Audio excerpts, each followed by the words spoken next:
తమిళనాడులో ఎవడో అవలేగాడు గెలిస్తే పవన్ కళ్యాణ్ తిట్టినట్టు నాకు అర్థం కాదు. ఊళ్ళో పెళ్లి అయితే కుక్కలకి అడవుడు అంటారు, కానీ ఎక్కడో పెళ్లి అయితే ఈ కుక్కలకి ఎంత వైసీపీ కుక్కలకి అడవుడి.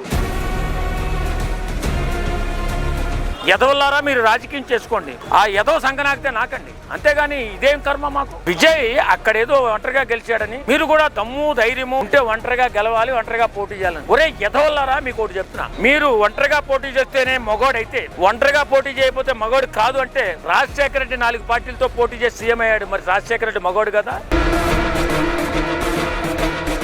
మీ సంగతి చూసే సమయం వస్తుంది, అప్పుడు మేము ఏం చేయాలనే చేస్తాం ఖచ్చితంగా. మీకే కాదు మీ నాయకులు కూడా చెప్పు తెగదగ్గొడతాం. అంబటి రాంబాబు గారు బయటకు వచ్చి చిరంజీవి గారికి పవన్ కళ్యాణ్ గారికి సీఎం అయ్యేంత దమ్ము లేదంటున్నాడు. ఏంది సార్ ఆయన క్వశ్చన్ ఏంది, ఆయన మాట్లాడింది? ఈ సందర్భంగా కాపుల్లో పుట్టిన ఒక ఎదవ గురించి మాట్లాడుకోవాలా, అదే అంబటి రాంబాబు గురించి. ఎందుకు ఎదవ అంటున్నానంటే విశ్లేషణ కూడా క్లారిటీగా ఇవ్వాలి. మనం వాడిని ఎదవ అన్నామంటే కారణం చూపించాలి ఖచ్చితంగా. కాపు కులాన్ని తక్కువ చేసి మాట్లాడే వాళ్ళు ఏ కులస్తుడు కూడా ధైర్యం చేయడు, ఈ ఎదవ మాత్రం ఎక్కువగా ధైర్యం చేస్తున్నాడు. వైసీపీ పార్టీని అడ్డు పెట్టుకుని జగన్మోహన్ రెడ్డి సంకనాకుతూ ఇలాంటి ఎదవలు కొంతమంది తయారయ్యారు కాపుల్ని తిట్టడానికి, కాపుల గురించి మాట్లాడడానికి. ఈ ఎదవలకి ఏం పని నాకు అర్థం కాదు. అంబటి రాంబాబు అనేటటువంటి ఈ కుక్కకి చిరంజీవి గారి గురించి పవన్ కళ్యాణ్ గురించి మాట్లాడడం అవసరం ఏంటి? అవసరం ఏం కాదు. ఇక్కడ ఎందుకు అవసరం వచ్చిందంటే జగన్మోహన్ రెడ్డి కాపులు సింగిల్గా పోటీ చేయించాలంటే మీరు ఇలాంటి ఎదవ మాటలన్నీ మాట్లాడి ఎదవలుగా మిగిలిపోండి మీ జాతిలో అని చెప్పి ఇతనికి ఏదో తర్ఫీదు ఇచ్చినట్టున్నాడు. నిజంగా ఇంత చండాలంగా ఇంత దరిద్రంగా ఏం అవసరం రా ఎర్రి పప్ప నీకు? అంబటి రాంబాబు అనే ఎదవకి పవన్ కళ్యాణ్ గురించి చిరంజీవి గారి గురించి మాట్లాడే అవసరం ఏంటి? ఎదవల్లారా మీరు రాజకీయం చేసుకోండి, ఆ ఎదవ సంగనాగితే నాకండి, అంతేగాని ఇదేం కర్మ మాకు.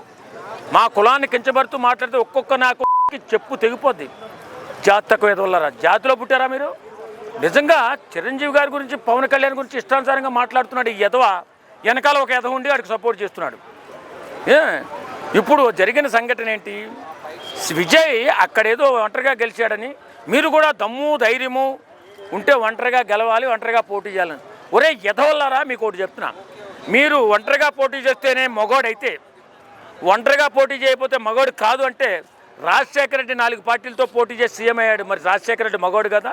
కాబట్టి నేనేమంటానంటే రాజకీయం అన్న తర్వాత పొత్తులు ఉంటాయి, ఎత్తులు ఉంటాయి, చిత్తులు ఉంటాయి, అంతే తప్ప ఇలాగా ఏదో క్యారెక్టరే తక్కువ మాట్లాడి కాపు కులాన్ని కొంచెంపరిచి మాట్లాడితే పవన్ కళ్యాణ్ సపరేట్గా సింగిల్గా పోటీ చేస్తే మేమేదో అధికారంలోకి వద్దామనేటటువంటి స్వార్థంతో ఉన్నటువంటి ఓ వైసీపీ నాయకులారా, కుక్కల్లారా, కాపుల గురించి మాట్లాడడం తగ్గించండి.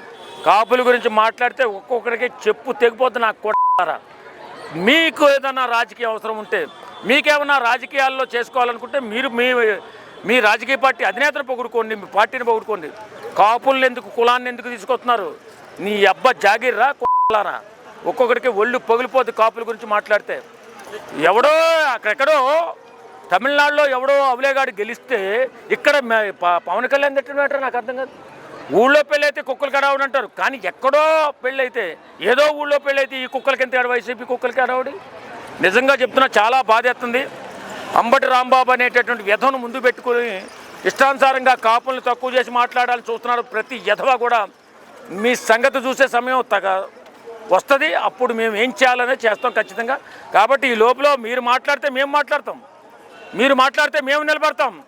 మీకే కాదు మీ నాయకులు కూడా చెప్పు తెగదగ్గొడతామని చెప్పి ఈ సందర్భంగా తెలియజేస్తున్నాం.